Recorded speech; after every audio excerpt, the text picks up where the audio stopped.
dengan tema Kingdom Community ya. Kita ini harus jadi komunitas Kingdom, kerajaan.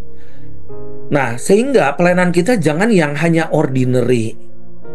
Saya barusan tadi, saya drive dari Bandung ke Jakarta, terus saya ngopi di coffee shop. Ada saya ketemu dengan hamba Tuhan. Ketika saya ngobrol dengan beliau, saya cerita juga bagaimana di Jepang doa kita bisa dijawab Tuhan, bisa ada di bukit doa. Ada bukit doa sekarang ya, padahal itu adalah bukit tempat bunuh diri. Terus ya, dia menanyakan saya dari mana. Saya dari Bandung, saya nyetir sendiri, dan malam ini saya harus ke Manila, ke Filipina. Wow, banyak pertanyaan, dan saya katakan begini, satu hal, jangan lakukan yang biasa-biasa, karena Allah kita Allah yang luar biasa. Jadi do not limit the power. Kita punya kunci kerajaan sorga ya. Makanya firman Tuhan berkata, Yesus berkata kepada Petrus, I give you the keys of the kingdom of heaven. Ya, aku memberikan kamu kunci-kunci kerajaan sorga. Apa yang kamu ikat di bumi akan terikat di sorga. Apa yang kamu lepaskan di bumi terlepas di sorga. Jadi ketika perjalanan kita nggak harus dapat approval dari keadaan. Ya, segala sesuatu mencukupi, berarti ini proof kita nggak gitu juga. Ya, atau ada orang menyetujui atau orang nggak suka dan sebagainya. Kita harus belajar pada saat ini. Kita harus meyakini diri kalian itu jangan mempergunakan kekuatan kalian sendiri. You are powerless actually. Me powerless. Tetapi Tuhan memberikan satu kuasa dan kekuatan dan otoritas. Ya, otoritas. Jadi otoritas kerajaan Allah. Nah, kita harus kembali kepada gaya hidup yang seperti gereja mula-mula. Kita akan membuat satu goal setting sampai 2033, dan itu tepat 2000 tahun daripada hari pencurahan Roh Kudus, hari kematian Yesus, hari kebangkitan Yesus, hari gereja mula-mula berdiri di Yerusalem, hari di mana Petrus juga bisa membuat 3.000 orang bertobat, di mana sapu tangannya juga bisa mempertobatkan orang, menyembuhkan orang sakit, so on. Nah, apakah kuasa itu degradasi sekarang? Apa nggak percaya bahwa Tuhan yang sama itu ada pada kita saat ini, gitu kan? Nah, jadi kita lihat gaya hidup gereja mula-mula itu gaya hidup bersyukur. Bersyukur. Lawan bersyukur adalah bersungut-sungut. Tahu nggak kata bersungut-sungut itu sama dengan kata kasarnya kudeta. Ya, kalau bersungut-sungut tidak mensyukuri apa yang Tuhan beri, tidak merasakan bahwa favor of God is on you, upon you, gitu kan. Jadi kita seringkali kita melimit diri kita sendiri dengan kekuatan, dengan kesempatan, dengan waktu, dengan tenaga, dengan keuangan, dan we are so limit. We do nothing, we cannot do anything sebetulnya.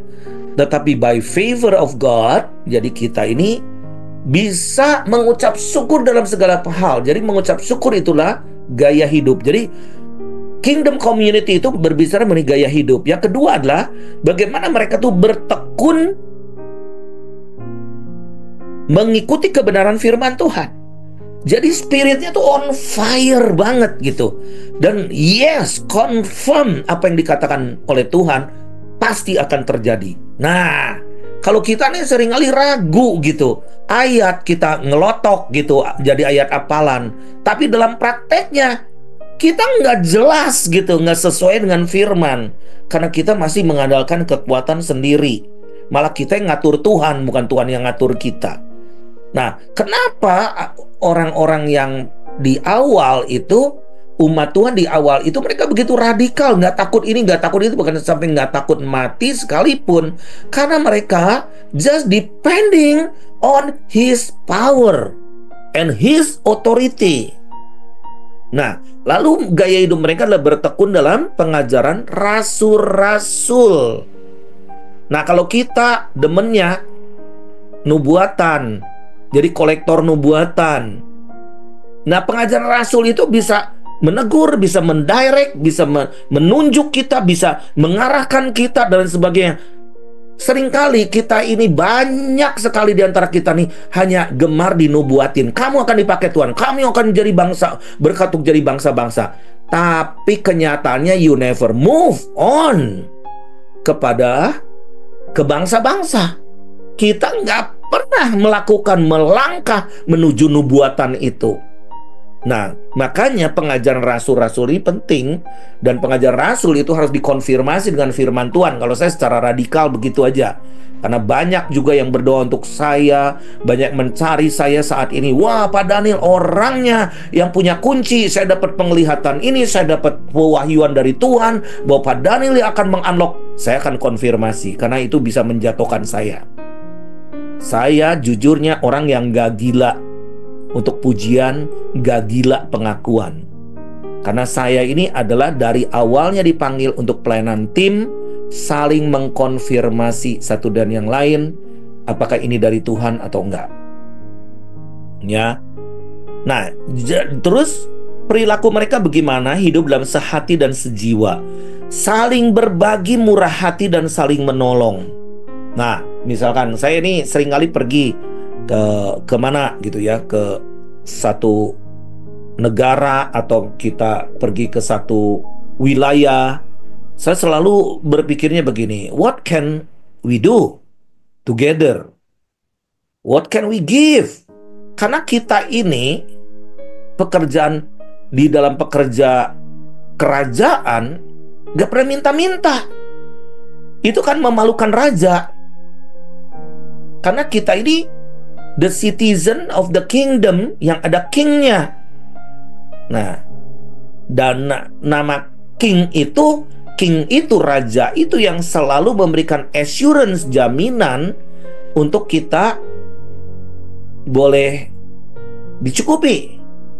Kalau enggak, nah, di kerajaan itu harus saling berbagi satu dan yang lain. Nah, itu nilai daripada kerajaan. Lalu saling memecahkan roti setiap hari. Itu apa artinya?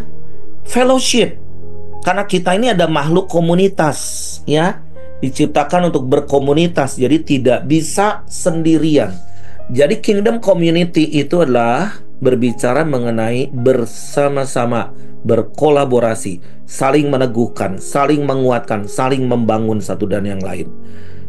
Nah, jadi banyak sekarang orang-orang begitu lemah imannya, apalagi melihat berita-berita sekarang. Waduh, kalau saya ngelihat berita tadi sore ya, saya sempat melihat TV berita-berita. Waduh, PHK ini ngelonjak banget ya, gelombang PHK. Waduh, saya katakan, gimana ya?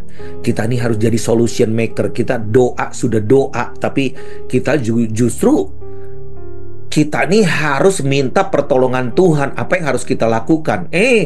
Malah saya ngobrol dengan istri saya, justru kesempatan untuk kita buka lapangan kerja. Resources gak kurang, tapi yang males kebanyakan males. Nah, karena selayaknya kita nih gak ada yang mati kelaparan, tidak ada yang kekurangan, karena resources itu ada di mana-mana. Nah, itu semua dunia sedang menuju kegoncangan, kehancuran yang hebat. Tetapi sistem kerajaan itu tidak tergoncangkan.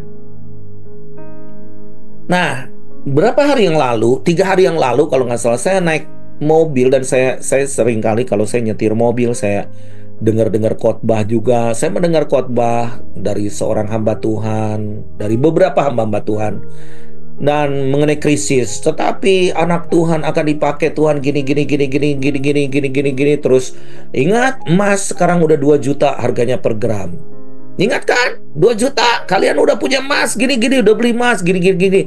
Nah, beli perak sekarang gitu kan. Nah, saya mikir, iya benar juga. Tetapi saya ini menunggu, kalau kalian udah punya segelondong emas, terus udah harga sekarang 2 juta per gram, saya lagi nunggu ujungnya kemana.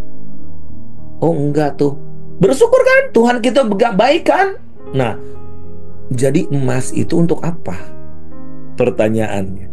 Saya nggak pernah punya koleksi emas, cuman kecil-kecil aja lah, sedikit gitu ya. Tetapi kok bisa melakukan banyak hal daripada si emas itu? Nah, firman Tuhan di dalam kitab Hagai 2 ayat yang ke-8, firman Tuhan berkata, kepunyaankulah perak, kepunyaankulah emas. Demikianlah firman Tuhan semesta alam. Kita bisa punya juga tambang emas sekalipun. Saya bagaimana melayani tambang emas, mereka sedang bangkrut, belum gajian berapa bulan dan sebagainya. Saya katakan kita harus bertobat dari hanya ingin menaruh emas. Itu logam mulia ya, dan itu lambang kemuliaan. Jadi sebetulnya kepunyaan kita lah kepunyaan Tuhan. Semua, everything is belong to Him. Nah, ketika waktu saya selesai launching Agape Care, ya itu luar biasa sekali. Orang marketplace berkumpul dan memikirkan para hamba-hamba Tuhan yang berkekurangan. Jadi Agape Care ini akan membantu hamba-hamba Tuhan yang berkekurangan. Itu dengan membantu 500.000 per bulan tanpa dipotong.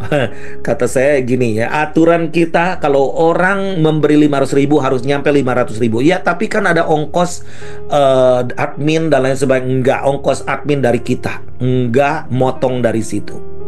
Karena 500 berarti 500, bukan 495.000 gitu kan. Nah, jadi saya merasa bahwa wow, ini luar biasa bagaimana para bankers juga memikirkan hal seperti ini. Ya, mereka mulai berbagi. Wow, it's really awesome ya acara itu.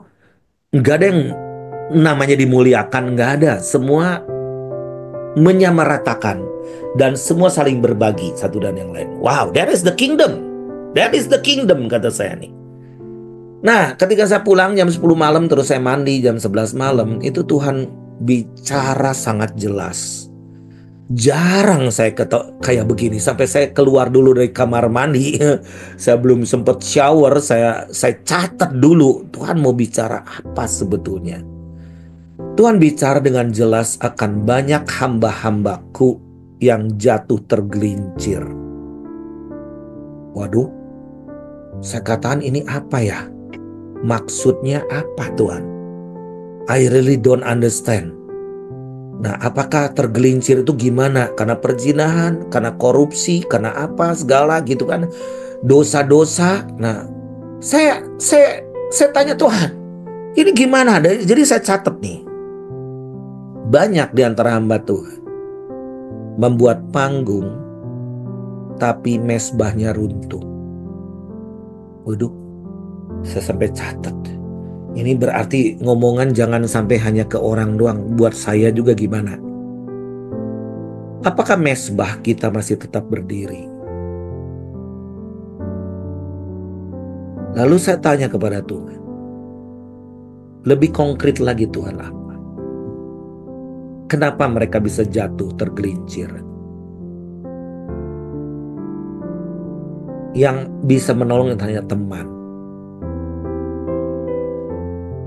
Itu banyak hamba-hambaku menciptakan follower,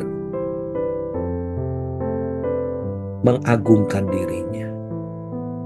Nih, it's me. Ini aku. Dan nge-like, fanatik, membangun fanatisme di dalam diri pengikutnya. Sehingga tidak terlihat tetapi nyata bahwa orang-orang yang menyembah dia. Mimbar itu suara Tuhan, bukan suara kita. Tapi mereka mempergunakan sosial media. Sosial media itu jalannya licin. Licin, super licin.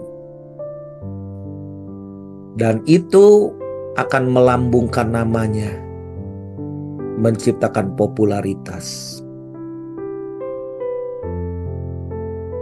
Follower of him, followers of her.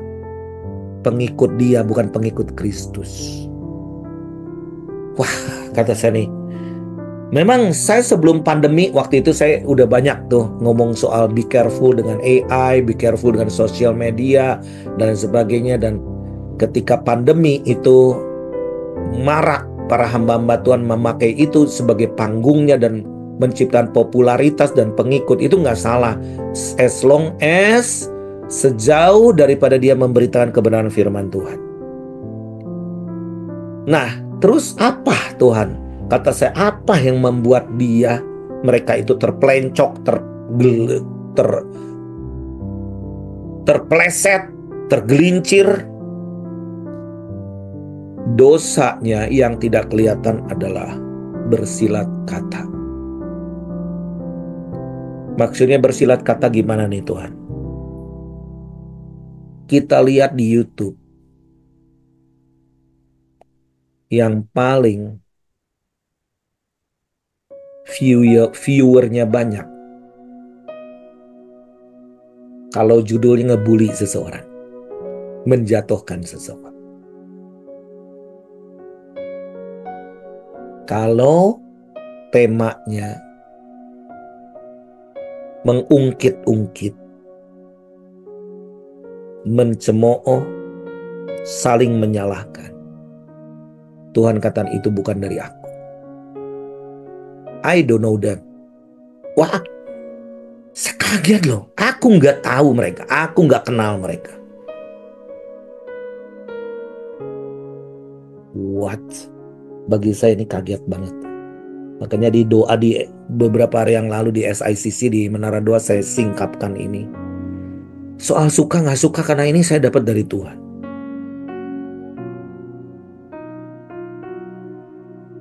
Yang dari aku adalah saling membangun, saling menolong, saling memberikan pencerahan, saling menegur dengan kasih. Gak saling membenarkan diri sendiri, karena Tuhan katakan kebenaran adalah aku. I'm the truth. Lalu yang lebih parah inilah ketika saling mengutuki, maka kutuk itu akan datang. Wah, Bapak Ibu sekalian, saya benar-benar hari-hari ini saya diperhadapkan dengan suatu kenyataan yang sulit untuk diperbaiki. Karena manusia daging melebihi manusia roh. Dan sepertinya di akhir zaman keakuannya lebih besar daripada akunya Tuhan. Saya bukan mau menghakimi. Saya juga harus berjaga diri saya. Di Roma 14 ayat 17 dan 18. Sebab kerajaan Allah bukanlah soal makanan dan minuman, tetapi soal kebenaran, damai sejahtera, dan sukacita oleh Roh Kudus. Karena barang siapa melayani Kristus dengan cara ini, ia berkenan kepada Allah dan dihormati oleh manusia. Jadi Paulus ini menjelaskan gaya hidup kerajaan Allah pada jemaat di Roma. Karena Roma waktu itu beda dengan Israel. Roma waktu itu adalah suatu kerajaan yang dikjaya. Jadi konteks dari pasal ini yang disebut oleh Petrus ini adalah soal makanan, minuman, dan hari, ya. Karena jemaat itu bertengkar satu dan yang lain, jadi dituduh tidak rohani kalau makan sesuatu dan sebagainya. Jadi Paulus ingin menekankan bahwa gereja seringkali ribut soal secondary things, bukan yang utama. Musiknya gimana? Performance-nya gimana? Lighting-nya gimana? Penampilannya bagaimana? Dressing-nya gimana? Sound-nya gimana? Nah, seringkali kita hanya berpikir soal musik, gaya bergereja dan sebagainya. Tapi apakah sebetulnya Tuhan bertanya apa gereja atau kita sebagai umat Tuhan mau melakukan apa yang Tuhan ingin kita lakukan? Apa sih? Menjangkau jiwa, memenuhi misinya, duduk dengan para pendosa, maka orang-orang itu akan kembali kepada jalan yang benar. Kita nggak eksklusif hanya ngumpul di antara kita yang sok suci, merasa bahwa kita ini paling suci di antara semua. Padahal seringkali dilihat oleh Tuhan bahwa kita ini miskin secara rohani, tidak ada unity. Satu organisasi kita duduk bersama, padahal no unity. Satu dan yang lain saling mencurigai, saling membuli. Gak ada namanya servanthood spirit. Spirit untuk melayani satu dan yang lain. Di dalam Kristus kita ini punya kemerdekaan, punya kebebasan. Tapi jangan sampai kebebasan kita hanya menjadi batu sandungan bagi orang lain dan malah menjadi satu kejahatan. Dan saya baru ngerti bahwa apa yang kita bicarakan di sosial media, apa dan sebagainya, itu akan menjadi virus menghamiri pikiran banyak orang.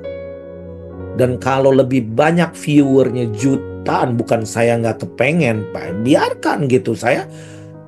Tapi itu akan menjadi pro kontra. Kalau 1.000.000 viewer, apakah Anda pikir semua agree dengan dirimu? Enggak. One day itu bersilat kata, one day itu komen mereka, one day itu akan menyerang balik. Nah, jadi kerajaan Allah itu nggak fokus pada yang eksternal atau kelihatan, penampilan luar, status dan sebagainya. You don't know who I am, gitu. Kamu nggak tahu siapa aku, gitu kan? Nah, tetapi ini soal kebenaran, damai sejahtera dan sukacita oleh Roh Kudus. Jadi artinya karena Allah sudah menyatakan kita benar melalui pengorbanan dan kematian Yesus Kristus di salib, maka hidup kita di dalam kebenaran. So we have to carry the cross. Di mana kemuliaan Yesus, the most glorious moment daripada Yesus bukan ketika dia membagi-bagikan roti ke 5.000 laki-laki yang hungry itu, bukan sekedar dia berjalan di atas air, bukan lagi membangkitkan orang mati, menyembuhkan yang kusta, menyembuhkan wanita yang pendarahan, bukan yang dielu-elu dari hosana ketika dia menunggangi keledai muda, bukan juga yang ketika dielu-elukan. Where is the most glorious moment of Jesus is on Calvary, di Golgota, di mana kita akan memperlihatkan diri kita kepada dunia ketika we carry the cross. Salib itu terlihat di dalam kehidupan kita. Firman Tuhan katakan, carilah dahulu kerajaan Allah dan kebenarannya, maka semuanya itu akan ditambahkan kepadamu. Ini carilah dahulu, kata dahulu itu dalam bahasa Yunaninya proton, itu artinya put it as priority, the most priority, nothing else. Carilah dahulu. Carilah dahulu, itu kata carilah itu dalam bahasa Yunaninya adalah proton. Carilah itu bahasa Yunani seteo. Seteo itu artinya inginkan ini lebih dari semua yang engkau butuh. Meskipun engkau butuh yang lain, tapi inginkan ini dulu. Wow, I'm learning, jujurnya, enggak sempurna. Nah, jadi carilah dahulu kerajaan Allah. Kerajaan itu Basilea, dari bahasa Basilea, yaitu ada raja yang berkuasa. Jadi biarkan dia mengambil alih, dia berkuasa, dia menghandle semua aspek kehidupan kita tanpa takut, sehingga kitanya menghidupi hidup kita tanpa takut. Jadi ada law, ada do and don't. yaitu kebenaran daripada firman Tuhan. Tidak ada namanya bersungut-sungut mencemooh. Waduh, kalau kita jadi warga kerajaan mencemooh raja, itu sama kualat, Bapak Ibu sekalian. Lu dikasih hidup sama raja, tapi lu nggak pernah berterima kasih. Nah, kalau Bapak Ibu lihat, saya ini punya background foto itu di Museum Roma. Ya. Tahun 2017 yang lalu saya pergi ke Roma. Saya doa sendiri di sana. Sendirian. Nah, ketika saya pergi ke Saint Peter, itu Basilika. Ya, jadi Basilika itu adalah pelataran gereja. Kalau Basilea itu adalah sebenarnya kerajaan Allah ya. Nah, mungkin mirip-mirip meskipun itu beda arti ya. Nah, Roma ini kita baru kehilangan seorang paus yang luar biasa, Paus Franciscus. Kuburannya flat, kuburannya itu sangat super sederhana dibanding paus-paus lain. 265 paus yang lain. Paus yang pertama adalah Rasul Petrus. Tahu nggak Bapak Ibu sekalian? Vatikan, ini di Vatikan, bukan Roma ya. Vatikan ini kotanya kecil, cuma 44 hektar. Penduduknya cuma 740-an. Tapi kenapa pengaruhnya bisa ke 1,5 miliar jiwa di dunia? Karena Katolik itu membentuk satu komunitas di dunia. Tapi kenapa kita enggak? Karena kita membangun benteng-benteng.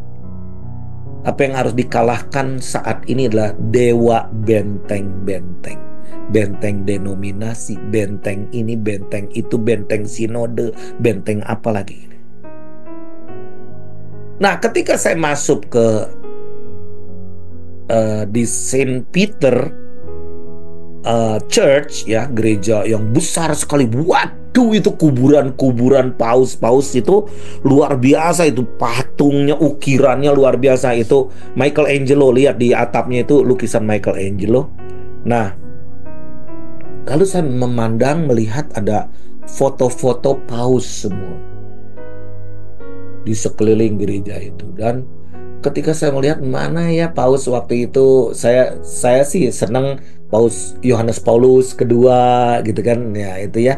Terus ada Paus Franciscus masih ada waktu itu. Nah, tapi saya melihat itu bulat begitu, bulat ya.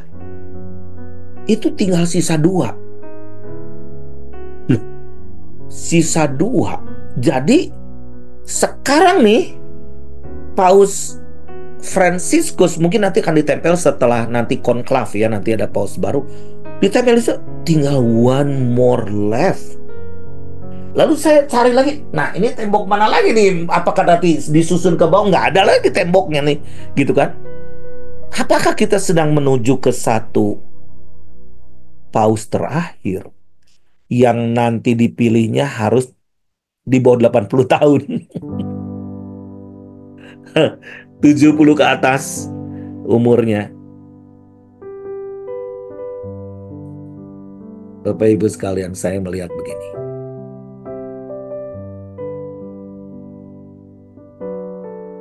Dekade ke depan, dekade Mesias. Dekade ke depan. Mesias yang sedang ditunggu-tunggu ini akan segera datang. Kita harus berdoa untuk keselamatan jiwa-jiwa. It is not the matter of religion ya, Katolik, Protestan. Kita jangan menuduh, karena kita nih di dunia ilalang dan gandum bisa bertumbuh bersama-sama. Tetapi many things will happen dengan tokoh yang satu yang akan datang. Yang pasti one world religion, satu agama dunia. Dan kalau kita lihat, perjanjian damai akan segera dilakukan. Berarti pembangunan bait suci segera dilaksanakan. Kenapa Menteri Pertahanan Israel bisa pidato begitu padahal Menteri Pertahanan gak ada hubungannya sebetulnya? Dia mengatakan bahwa kita segera akan laksanakan pembangunan bait suci ketiga di Yerusalem. Apa hubungannya? Nggak ada hubungannya. Dia juga bukan orang Yahudi juga. Nah, kita lihat sesuai Alkitab. Setelah nanti masa damai, pembangunan bait suci 3,5 tahun setelah itu, Antikris akan menduduki bait suci.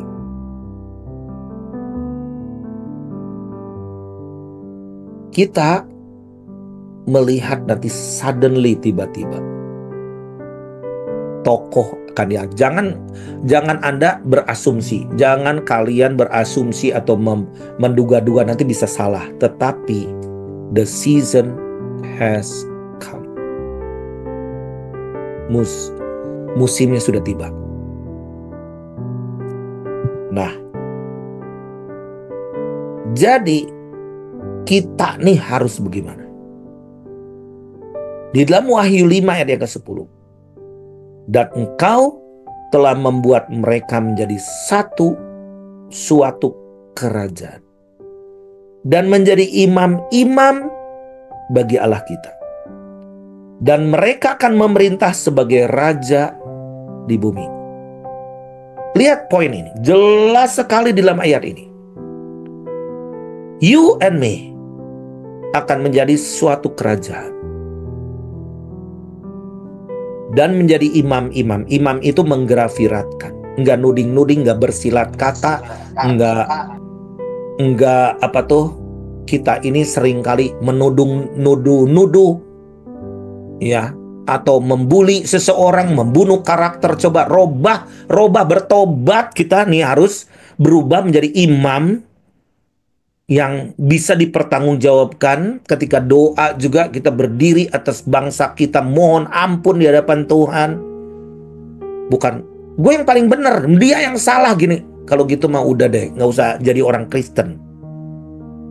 Justru ketika kita mengampuni orang lain yang bersalah, kita akan semakin berbuah di dalam kerajaannya. Nah, itu fungsi imam. Dan mereka akan memerintah sebagai raja di bumi. Wow. Maksudnya apa? Take dominion. Kita nih di My Home nih ada namanya adopsi. What do you mean with adoption? Adopsi lingkunganmu. Kenapa Gang Doli bisa berubah? Kenapa di desa-desa ketika you have the passion, desa itu bisa berubah.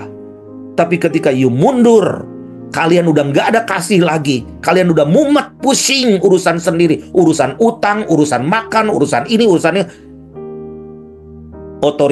Otoritasnya itu gone. Dan kita menjadi the loser. Orang yang kalah. Aku nggak dulu ya. I'm so tired. Bapak Ibu sekalian, kalau yang the most tired one kayaknya aku deh. Pergi ke kota-kota bukannya dihibur, bukannya kadang gimana gitu membuat aku tuh tambah semangat. Enggak. Full beban, keluhan, minta bantuan ini dan itu, ini dan itu. Untung kata saya tuh, saya ngomong ke kadang ke Israel, saya nggak pendek umur, saya kuat. I have to be strong. There is nobody take care of me, but I have to take care so many people. That is the kingdom. That is the kingdom.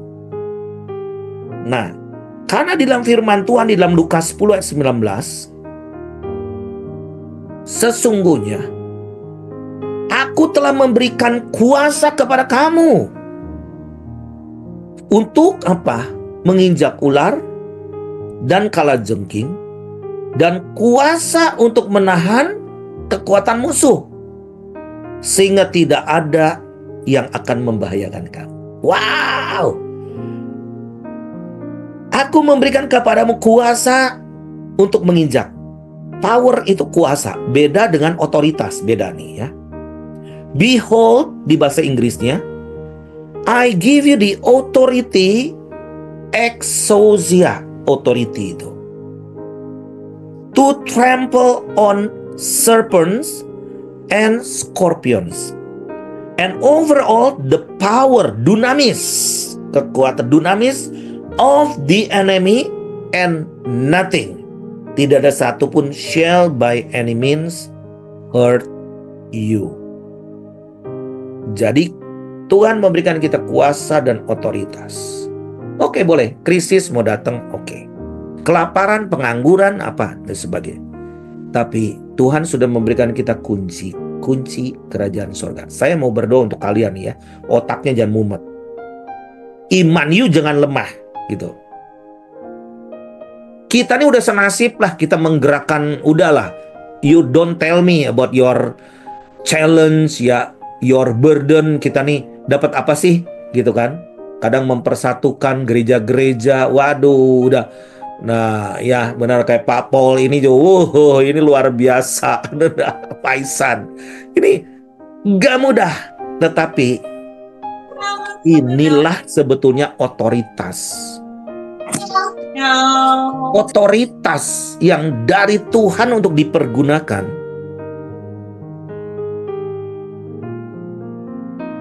Dan otoritas ini jangan disalahgunakan.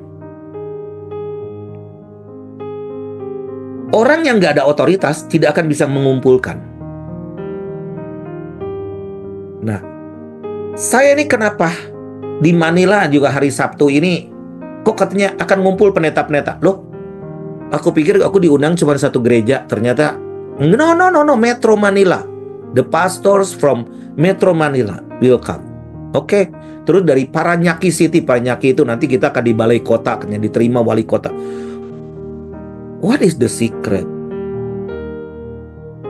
Otoritas itu akan mengumpulkan. Bukan karena kita terkenal. Siapa sih Daniel Panji? Nggak dikenal di Manila. Nggak dikenal. Nggak terkenal. Saya bersyukur nanti ke Israel akhir Mei. Diundang oleh Presiden dan juga Prime Minister Bibi untuk mendoakan. Oh my God, bukan saya sendiri maksudnya. Berdoa bersama-sama. That's awesome. Nah, apakah itu jadi suatu kebanggaan? Enggak, berfungsi sebagai iman. Jadi yang gitu nggak usah. Kalian bisa tahu lah di rumah saya tuh foto-foto dengan petinggi-petinggi dan semua presiden udah pernah gitu kan. Tapi apakah itu jadi kebanggaan? No. Itu jadi imam. Raja itu diurapi oleh imam. Nah, you have to go ke lurah, camat, RT, RW, bupati, pray for them. Supaya kita berfungsi sebagai imam. Jangan, aku mah punya proyek unyil, sencerit gini, biar bupati ngelihat. Enggak, you have to show. Berangkat ke bupati ngomong, what can we do together, Pak? What is your vision? Kenapa aku bisa berani, kalian nggak berani? Apakah otoritas kalian dengan saya nggak sama? Enggak. Karena you don't want to do it. Nah, jadi power and authority ini adalah kingdom of heaven. The power of kingdom of heaven, the authority of the kingdom of heaven is in you. Jadi kuasa untuk apa? Pertama, mengusir kuasa setan. Alam maut itu tidak dapat menyentuh. Maksudnya contohnya gimana? Kenapa di Gerasa terjadi transformasi di 10 desa itu? Saya pergi ke Gerasa waktu itu. Banyak orang-orang kita nggak mau pergi ke Gerasa. Itu tempat terkutuk. Sebelum Yesus datang, Gerasa tempat terkutuk, ada satu orang dirasuk setan, 6.000 setan, legion. Tetapi murid-muridnya pada ketakutan. Begitu di tengah jalan ada apa tuh, turbulence, ada angin ribut, udah sampai imannya aja udah ngomong begini sama Yesus, Guru, engkau tidak peduli kalau kami binasa. Ngomong binasa, bukannya mati. Mending kalau mati. Kenapa? Karena saking ketakutan salah ngomong. Padahal Tuhan udah bicara mari kita bertolak ke seberang. Tapi kenapa banyak di antara kita nggak mau sampai ke seberang? Karena udah setan udah ngejegal kalian. Move on. Move back. And you start from zero again because you are nothing. Go. Kenapa takut mati? Kenapa takut kehilangan? Kita harus pergi ke seberang. Di seberang itu ada orang yang dirasuk setan. Tapi apa yang terjadi ketika Yesus membebaskan orang yang dirasuk legion ini? Setan-setan juga sambil memohon, ada apa urusanmu anak Allah yang maha tinggi ke tempat ini? Ketakutan. Kalau boleh jangan. Biarkan kami masuk ke babi-babi itu 6.000 setan masuk ke 2.000 babi. Maksudnya kenapa? Karena roh teritorial. Dia nggak bisa punya kekuatan di daerah lain karena setan itu nggak bisa move, nggak bisa omnipresent. Tapi tahu nggak, Bapak Ibu sekalian, di Gerasa itu terjadi transformasi. Di Hierapolis itu 10 kota saya pergi ke sana mengalami transformasi. Sampai ketika saya di sana, Tuhan kayak seperti ngomong sama saya, kamu gak percaya dengan doamu? Banyak orang yang gak mau doa di sini. Dan itu pendoa-pendoa kita bisa merasakan hadirat Tuhan begitu very strong. Sampai kita nangis-nangis. Sampai kita rebah di tanah. Dan Tuhan ngomong, tempat yang pernah aku injak, hadiratku masih di sana. Ada. I'm the one omnipresent. Maha hadir. Jadi Allah mau tidak akan menguasai. Kita ini under grace. Yang kedua, kuasa untuk mentransformasi lingkungan dan bangsa. Jadi, kenapa kita ada di lingkungan itu? Kenapa kita punya lahan di situ? Kenapa kita tinggal di wilayah itu? Kenapa kita jadi reruntuhan di situ? No impact. Tidak ada dampak. Karena kita nggak ngerti bagaimana kita nih punya, rumah saya kecil. Mungkin di antara kalian rumah saya yang terkecil. Fine. Tetapi ketika saya waktu itu ulang tahun kemarin, saya mau ngundang itu satu kampung, satu RT, 4 RT datang. Dan ternyata apa yang membuat saya waktu itu berubah mind saya, pertobatan saya kembali. Tuhan bicara, love your neighbor. Kasihi tetanggamu. Saya disuruh beri makan kepada tetangga-tetangga saya. Ayo ngomong misionari sampai ke ujung bumi. Tetanggamu sakit gak diperhati. Tetanggamu kelaparan gak pernah. Kita ribut dan ribet nanti. Di rumah kita ribut, di gereja ribut. Apa ribut? Gimana kita mau jadi berkat? Malah setan menguasai kita terus. Rilis, malam hari ini kita harus rilis freedom. Harus ada freedom dari kuasa setan yang mencengkram kita. Ya, sehingga kita ini menjadi orang yang diurapi dan punya kuasa dan otoritas. Dan bagaimana Paulus dan Barnabas di Athena waktu itu. Sampai disebut, Barnabas disebut Zeus. Zeus itu Mahadewa. Wah, pemimpinnya para dewa. Dan Paulus disebut Hermes. Hermes merek yang ditenteng sama tante-tante itu. Bukan, tapi kenapa penduduk orang Yunani mengatakan, wow, ini Barnabas itu Zeus, Paulus itu Hermes. Karena ia yang berbicara. Maksudnya apa? There is a power yang keluar dari perkataan. Ternyata Bapak Ibu sekalian, tadi barusan saya siap-siap sambil ngepak barang. Tuhan memberikan pengertian pada saya.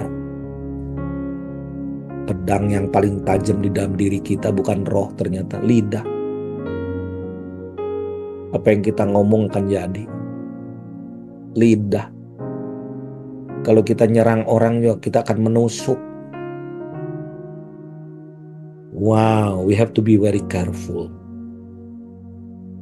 Kuasa untuk mentransformasi ada pada kita.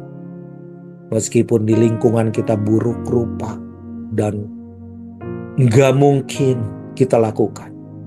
Your words itu seperti pedang. We can do it. We can feed the people. We gonna feed the nation. Indonesia harus jadi lumbung pangan bagi dunia. Jangan ngomong melulu. We have to start from zero. Kita harus kolaborasi satu dan yang lain. Nah, yang ketiga adalah power and authority. Untuk apa? Untuk pemisahan. Wow. Ini yang saya ini tadi sambil nyatet, sambil waduh Tuhan. Dan pemisahan dan penghakiman. Maksudnya gimana nih Tuhan? Pesannya. Roh Elia akan dicurahkan di akhir zaman.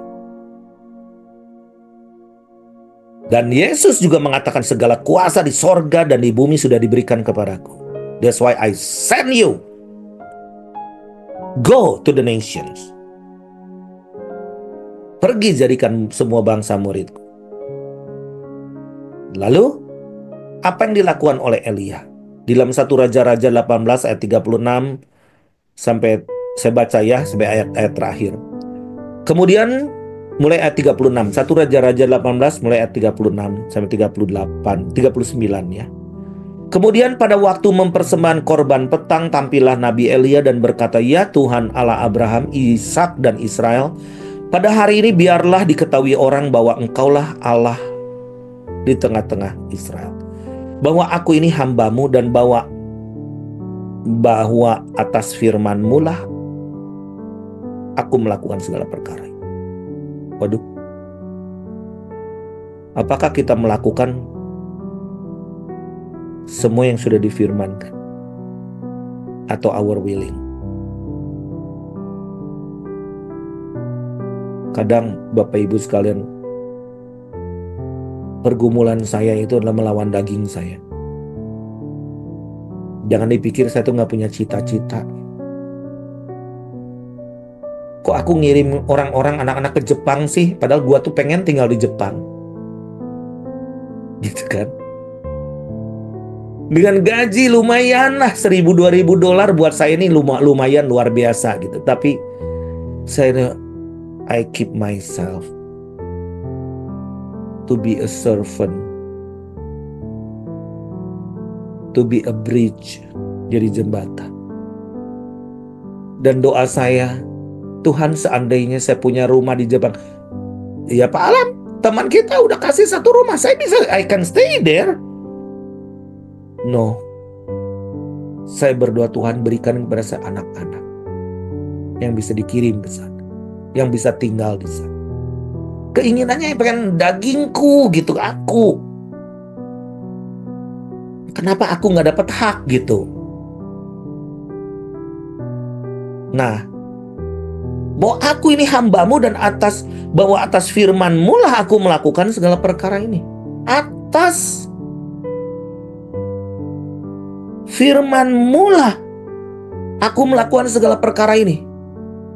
Aduh, saya gak berani ngomong begini. Mungkin berapa puluh persen itu aku melakukan atas keinginan diriku, ambisiku, kebutuhanku. The great needs di dalam diri kita, kebutuhan kita adalah kita. Ketika roh Elia dicurahkan, kita gak akan ngomong begitu. We stand for the nation. Doakan saya ini ada hati lagi akan berkunjung ke kota demi kota. Hanya 2 hal yang saya akan lakukan. Kalian kalau mau nanti ikut rombongan fine-fine aja. Tapi jangan membebankan kita ya, kita udah bebannya terlalu berat. Ongkos sendiri maksudnya gitu. Kita mau bangun mesbah yang pertama. Karena mesbah banyak yang sudah runtuh. mesbah pribadi, mesbah komunitas, mesbah gereja sekota udah runtuh. Yang kedua adalah dirikan lumbung-lumbung. Kita punya waktu beberapa bulan ke depan, enggak lama, bukan beberapa tahun ke depan. Nah, supaya kita menjadi lumbung bagi banyak orang. Saya lanjutkan ayat berikut 37. Jawablah aku ya Tuhan, jawablah aku, supaya bangsa ini mengetahui bahwa Engkaulah Allah ya Tuhan. Engkaulah yang membuat hati mereka tobat kembali. Nah, kenapa hamba-hamba Tuhan sekarang enggak ngomong begini?